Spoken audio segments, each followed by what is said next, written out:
teman-teman, Assalamualaikum warahmatullahi wabarakatuh. Selamat datang di YouTube channel aku. Video kali ini aku akan mengajak teman-teman untuk membahas seputar mitos atau tahayul yang gak hanya dipercaya di Indonesia tapi juga dipercaya di negara lain. Salah satunya adalah Korea, dan ternyata Indonesia ini mirip banget sama Korea. Mungkin pertanda kalau jodoh kita itu memang opa-opa Korea ya. Satu langkah lebih maju dari negara lain, kita lebih dekat dengan Korea. Penasaran sama ceritanya? Pertama adalah duduk di atas bantal. Siapa sih dari kalian yang pernah diingetin sama orang tua kalian buat nggak duduk di atas bantal? Biasanya kalau kita duduk di atas bantal, orang tuh menganggap nanti kita akan dapat bisul nih di pantat kita. Teman sering dapat teguran gitu juga nggak? Tahayul atau mitos tentang duduk di atas bantal ini nggak cuma dipercaya di Indonesia aja, ternyata juga dipercaya di Malaysia. Orang Malaysia ini juga percaya kalau kalian duduk di atas bantal maka pantat kalian akan mengalami sakit. Tapi mereka nggak menjelaskan sih detailnya, namanya bisul. Mungkin bisul itu cuma ada di Indonesia ya.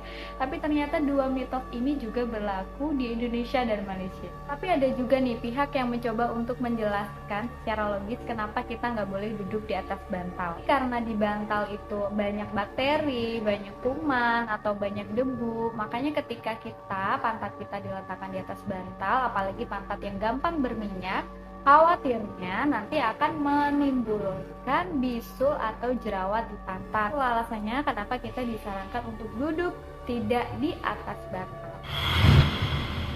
Kedua adalah memotong kuku di malam hari. Kalian pernah nggak pas kalian mau motong kuku di malam hari, terus kalian diingetin sama saudara kalian, teman kalian, atau orang tua kalian kalau pamali tahu motong kuku malam hari tuh nggak boleh. Udah genting banget nih, udah gatel banget. Mau motong kuku di siang hari tuh kayak kadang lupa atau sibuk kerja, kuliah. Jadi tosnya memotong kuku di malam hari mengakibatkan pendeknya umur seseorang atau akan mengganggu hubungan keharmonisan anak dan orang tua.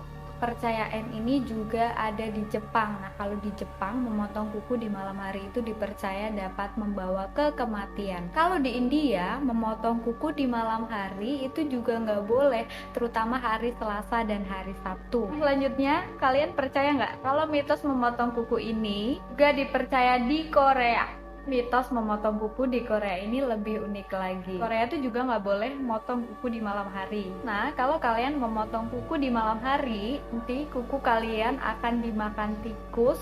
Tikus yang makan potongan kuku kita itu akan jadi mirip kayak kita, dan dia akan mencuri identitas jiwa kita. Ini unik banget kan orang Korea. Jadi nanti kalau kalian nikah sama orang Korea, jangan minta mereka untuk potong kuku di malam hari. Kalau aku rencananya mau memelihara tikus yang banyak, aku taruh di rumah-rumah artis K-pop biar bisa mencuri identitas jiwa mereka.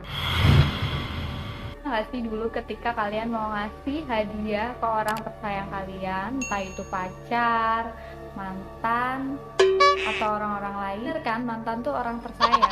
Iya, kalau kalian sayang. Jadi dulu pas kalian mau ngasih sesuatu ke orang yang kalian sayang, terus kalian diingetin sama teman kalian atau siapa untuk jangan memberikan kain. Segala macam hadiah yang terbuat dari kain, bisa celana, baju, atau apapun lah yang dari kain. Terusnya kalau kita ngasih hadiah berupa kain ke orang yang kita sayang, maka hubungannya bakal kandas. Nah, kalau dicuci, si kain ini lama-kelamaan bakal luntur, maka kita dilarang untuk ngasih kado berupa kain. Kalau di Korea juga ada nih ternyata mitos tentang memberi kado untuk orang yang tersayang. Di Indonesia kita nggak boleh memberi hadiah berupa kain. Kalau di Korea kita nggak boleh ngasih hadiah ke pasangan kita berupa sepatu. Kita nggak boleh kasih sepatu karena di Korea ini dipercaya kalau kalian ngasih sepatu ke pasangan kalian, maka pasangan kalian ini akan pergi meninggalkan kalian. Makanya nggak boleh kasih sepatu. Kalian yang suka sepatu, kalau kalian dapet pacar orang Korea,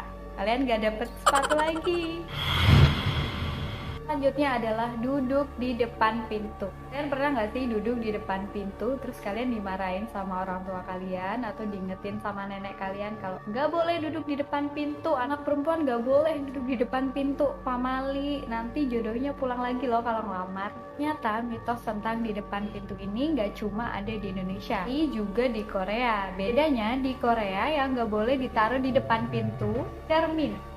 Kenapa cermin nggak boleh ditaruh di depan pintu? Karena dipercaya cermin yang ditaruh di depan pintu akan menangkal keberuntungan bagi penghuninya. Makanya di Korea nggak boleh naruh cermin di depan pintu. Juga percaya sih nggak boleh naruh cermin di depan pintu, karena nanti yang masuk nggak bisa lewat atau yang mau keluar. Bersiul di malam hari. Indonesia dan orang Korea sama-sama percaya jika bersiul di malam hari mengundang jin dan setan. Makanya mereka nggak mau bersiul di malam hari.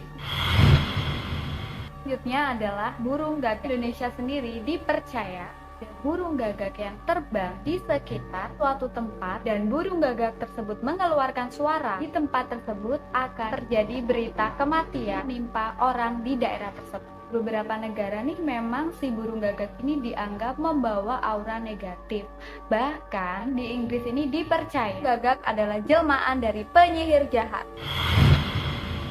Ini adalah kucing. Ternyata mitos tentang kucing ini nggak cuma berkembang di Indonesia, tapi kembang di negara lain. Kalau di Indonesia, ketika kita menabrak kucing, kan ada suatu musibah yang menimpa kita, kesialan, atau bahkan kita jatuh sakit. Makanya pamali kan kalau kita nabrak kucing. Kalau di India juga ada nih cerita tentang kucing, tapi kucingnya spesifik, kucing hitam.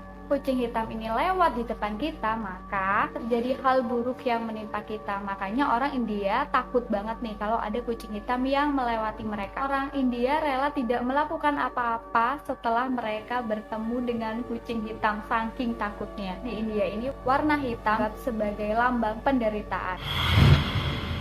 Berikutnya adalah sayap ayam. Siapa yang kalau makan sayap ayam gak boleh sama orang tuanya? Kalau makan sayap ayam nanti khawatirnya jodohnya jauh.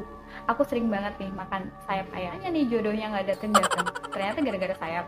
Ini dipercaya kalau kita makan sayap ayam, terutama anak perempuan yang makan sayap ayam, maka dia akan jauh dari jodohnya atau bahkan ditolak sama jodohnya. Mitos tentang sayap ayam ini ternyata nggak cuma ada di Indonesia, tapi juga ada lagi di Korea. Kita mirip banget ya sama Korea.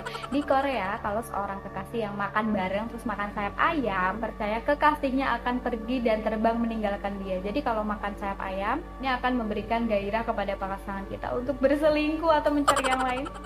Jangan makan sayap ayam lagi kalau mau pacaran sama orang Korea. Oke, segitu aja video dari aku. Di video selanjutnya jangan lupa like, comment, subscribe. Bye.